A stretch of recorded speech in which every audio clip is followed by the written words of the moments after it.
come the boss lady, the Kelly Holland Show. Watch out, let's go. Here come the boss lady, the Kelly Holland Show. Let's drop it. Here come the boss lady, the Kelly Holland Show. Come on. She gonna get it right, research all about your life. Her info's always tight, talking just to get inside. Gospel talking, Bible walking, wanna help you see. Faith is calling and she's walking with the victory. The king is on her side and she never quits. Put you on the show and you reminisce. Creative to the point where she's making hits. Business savvy is a Kelly, are you getting this? Kelly Holland Show. I'm liking this. Kelly Holland Show. Come on, y'all.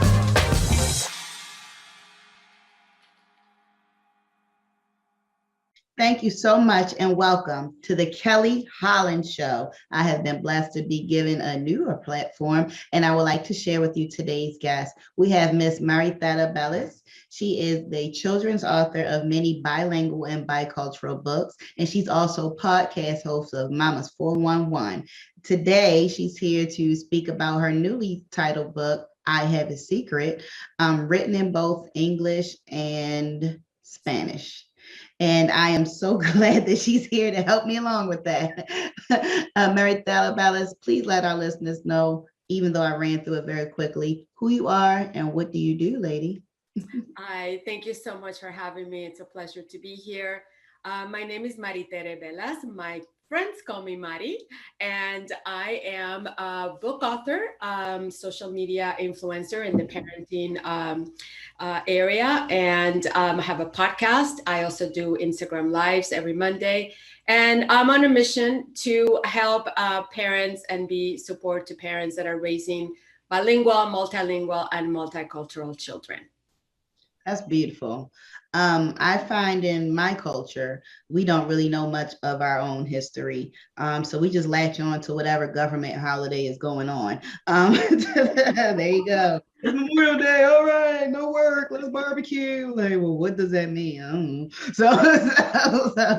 know. Or more or less St. Patrick's Day. I had no idea that it wasn't even about the Irish, that the actual leprechauns were the people that looked like leprechauns. They were just short in stature in Africa, and that was the tribe, and everybody around there was about 4 feet and under, and so that's where the term came from. But I just thought it was an Irish holiday. And so that just speaks of the confusion that is overflowing in, I would say, the Black community. And whatever history we really have has been tainted while living in the US. So there's a lot more research that needs to be done for us to understand. I'm grateful that we just got a new holiday passed by the current president, Juneteenth. That's today. But I think there are a lot of digging that needs to be done on our side. So kudos to you for saying, within my culture, I'm going to write these books. I'm going to write them so anyone can read them of whatever culture. And then you also go into the parenting factors. So tell us more about I Have a Secret.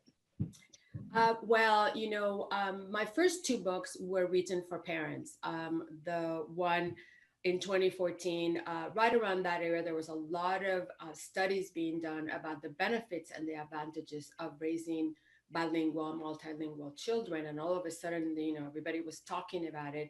So this book it's called Raising Bilingual Children. It is an ebook that was published in Spanish and English by Simon & Schuster, which I'm very grateful.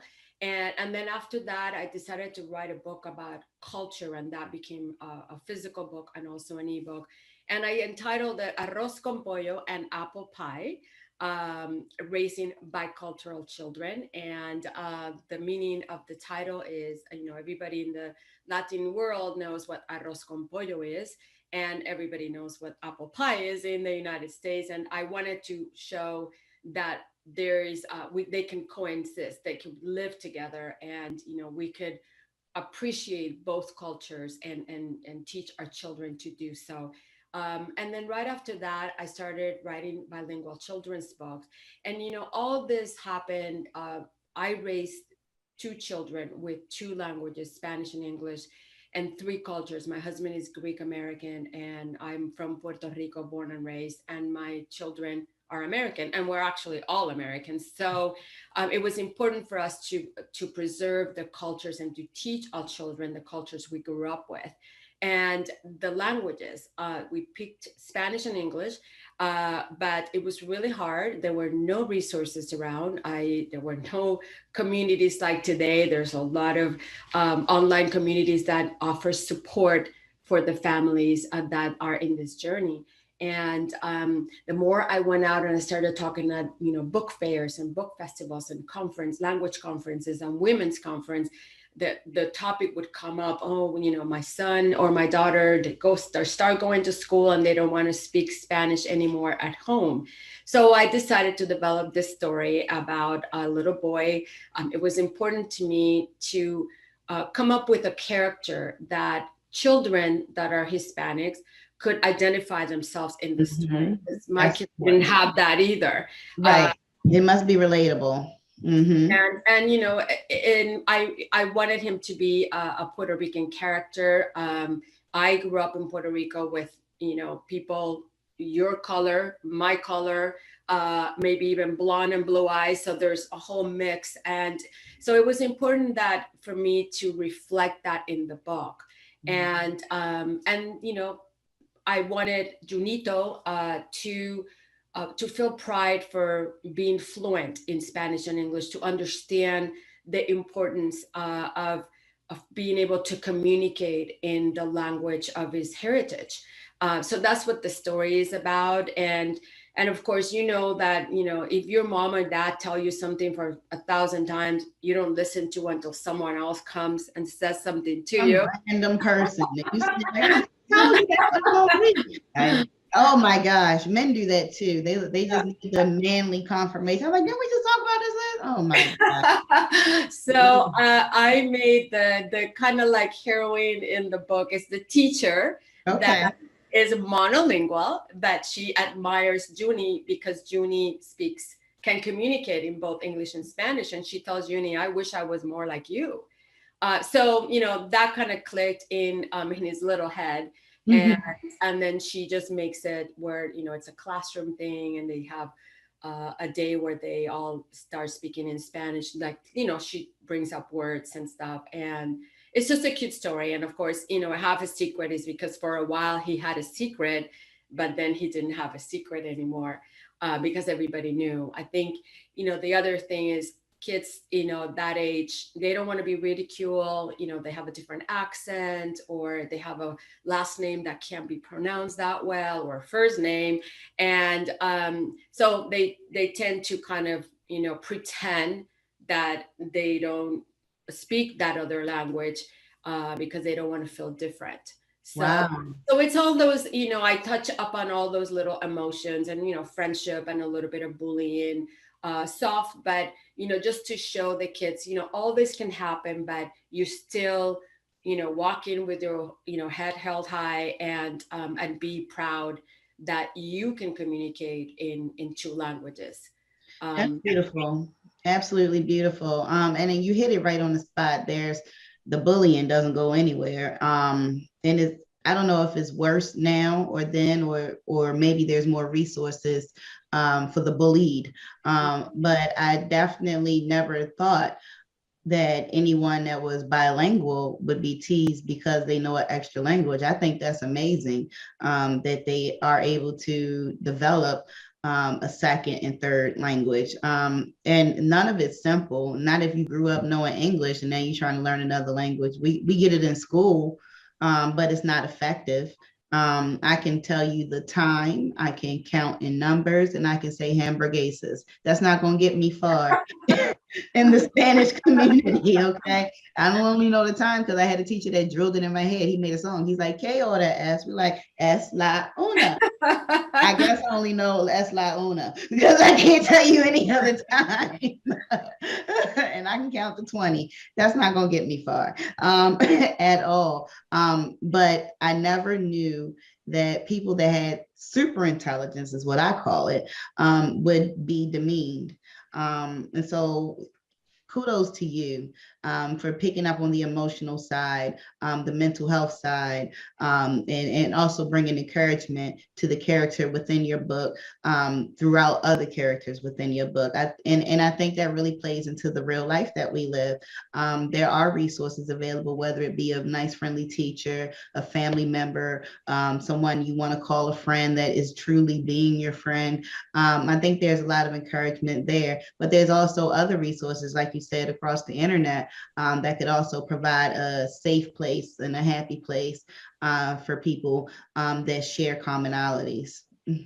Absolutely. It's so much easier now. And, when you went to school and when my kids went to school, they didn't have the option of having another language right away, like as part of the curriculum. I mean, I live in California. As far as I know, or I'm concerned, Spanish should be part of the curriculum from the get-go in every single school. And Yes. not only here, I mean, I used to feel this way about California only, but no, it should be all across the United States. I mean, we know too much now. We have the scientific proof that you were born with a multilingual brain, and you had the opportunity to take that Spanish class from the beginning, you would have, at least have some conversational Spanish in your brain. I'm hopeful that today we know a lot more, that we're more informed, that there are, teachers that can go to college and have a bilingual degree, so they can go and teach Spanish and English in a school. And in my research and over the last 5 years, there is a lot of interest in monolingual parents that are now raising bilingual children because they see the advantage, which comes to my belief that bilingual books are very effective because, now a monolingual mom or dad can read this book with the child and understand what's going on. Rather than, the child reading a book in Spanish and they have no idea because they don't speak the language. So I think it's, it has made reading time more fun, more effective. And I truly believe that is a gift. It's a gift we give our children when they can communicate in another language. So let's use the resources that are available and do it. I couldn't agree with you more. I was fortunate enough to attend a business leadership presentation where the winner would receive a $25,000 scholarship. Part of it would go to their education, and the other part would go to developing their invention. And I met a young lady that was working on an app that would translate schoolwork, written work, as well as conversations from one language to the next. And she mentioned her struggle coming up in school, how a lot of the homework she had, she really didn't understand. And so how this app would make things easier for, just like you said, all the multilingual children that attended the school or throughout. And she won. I definitely voted for her as a business leadership coach because it's necessary. There's some really nice inventions. Maybe they've convenienced one of our devices, but this right here, this is groundbreaking. She could even sell that to Google because I don't care for their translation app. Oh, no. No offense to Google, but yes, no offense to Google. I don't think that's one of their strongest platforms, though. No, and that's what was happening. Some of the classic storybooks were being translated, or were, and authors were having their books translated into Spanish. And it's, it's not a literal translation. You can't translate literally. You have to really be mindful of the way it is said in that language, because it's not literally the same exact words. Correct. In English and in Spanish, whether it's French, German, it's the same thing. You have to keep in mind the norms, the customs, the culture, and how it is. So it's not as easy. as it sounds. You can't just, oh, let me just translate that in Spanish. No, I just did that. I worked on 2 books last year, one of which hasn't come out yet, but it's an African American author that asked me to translate her book. It's a super cute story, and I hope it's going to come out soon. And I had to really sit down and look at it from, the way I would say it in Spanish, that would Right. also keep the meaning of what she was saying in her, in the English version. So anyway, it's a wonderful thing for children to be able to be exposed to all these characters and all these stories, and see themselves in it. I love when I open a book and I see a Black kid, an Asian kid, a Spanish kid, because my kids didn't have that. Correct, correct. And I'm starting to see a lot more diversity and inclusion in the children's literature, and throughout television. You're starting to see a lot more diversity and inclusion. It's not just a traditional white family or just Black family. You're seeing a mixture of family and friends, and I think that is applaudable. I also realized that between ages birth to 5, children are a sponge, and that is the prime time to introduce any language to them, because they will pick up on it, translate it, and learn it. And you probably can't even speak it yourself. So, so Well, it's interesting you say that, because in Europe they've always known this. I did my first 2 years of college in Europe. I bless my parents for allowing me that opportunity, and I was 18 years old, and there were kids around me speaking 5 languages without, they would turn this way, speak one another, and I was like, oh my gosh, this is amazing.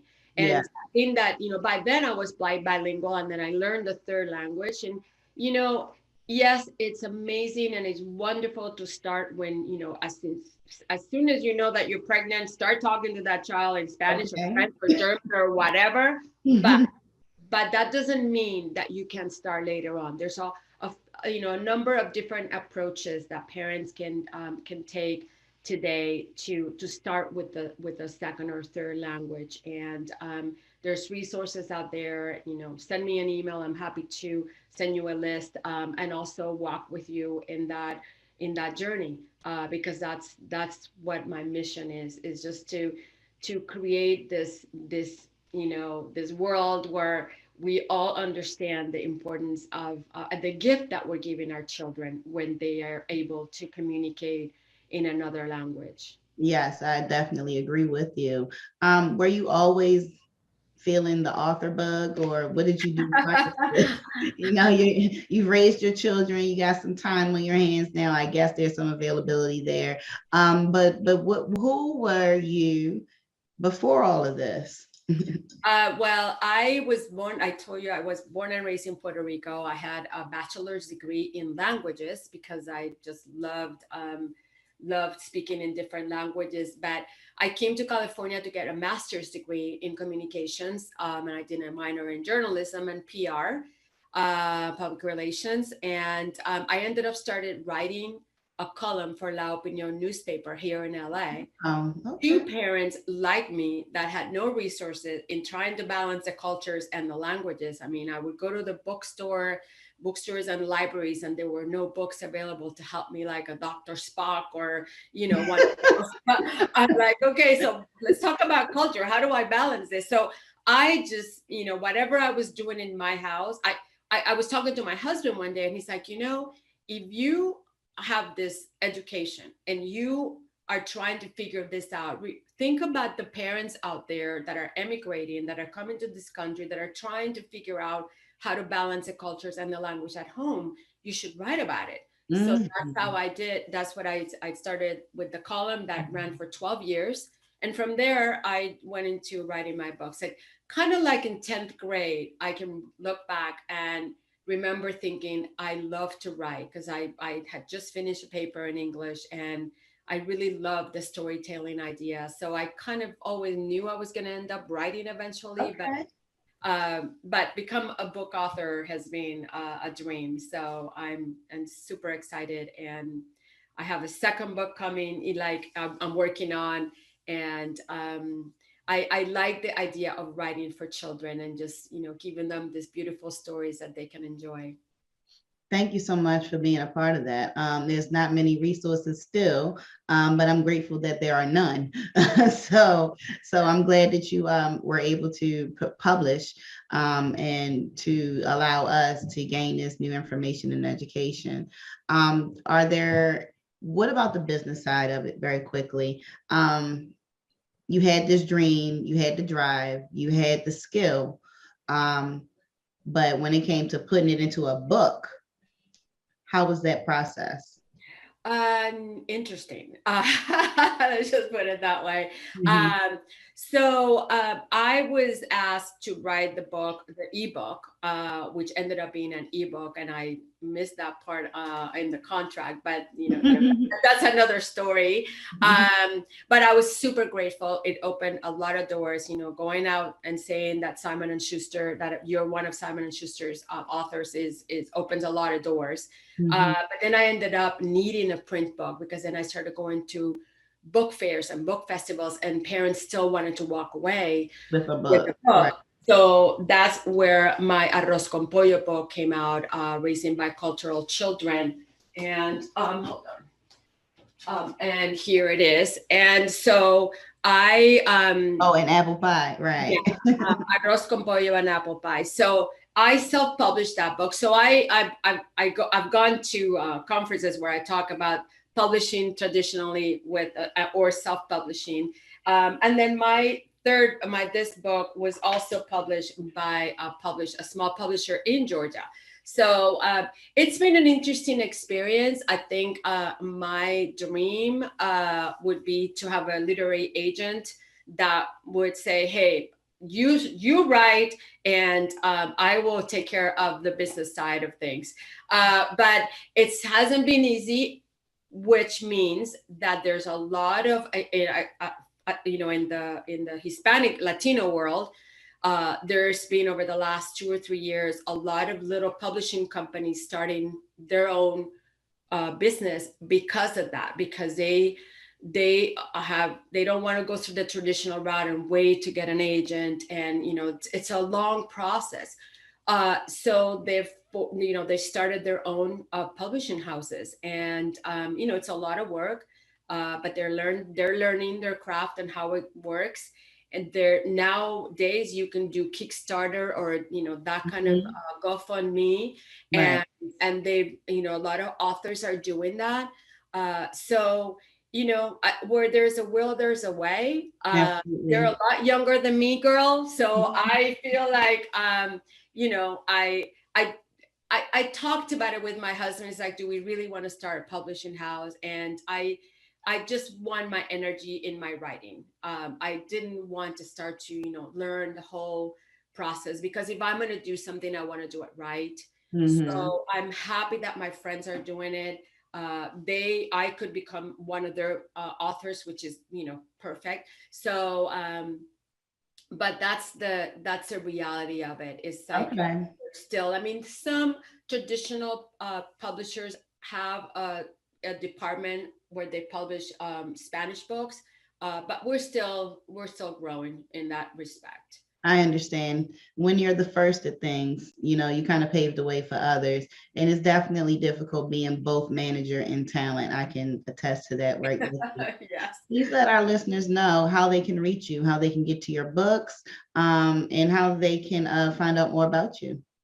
I have a website, and it's my full name, Maritere Rodriguez Bellas, BELLAS.com. And on Instagram is one word, Latina Boomer Mom. And Okay. if you go in there, you find me everywhere. So, but I'm also on Twitter, LinkedIn, all the important ones, Facebook, of course. Uh, Mhm. so you can, write me, email me, follow me, whatever, and find my books. And my books are everywhere, Amazon, online, smaller bookstores. I always like to promote the shop small idea. So there are Mhm. some distributors like Cinco Books and Booklandia that also carry my book. It's going to be in Canada pretty soon. Another Latina that is starting an online bookstore in Canada. So I'm super excited about that. All right. Well, we are excited to see more of what's coming out of your tool and banks and anything else you put together. We want to see everything that comes out of there because it's all informational, it's all helpful, and it's a culture builder. So thank you so much for being here again. Watchers and listeners, we are so glad to have had this experience with Miss Maritella Bellis, and hopefully she can come back and visit us again soon. Thank you so much. You are welcome. And thank you again for tuning in. Please join us again next week, same time, same place. This has been the Kelly Holland Show. And never forget to tap back into your unspeakable joy. Have a great day, everybody.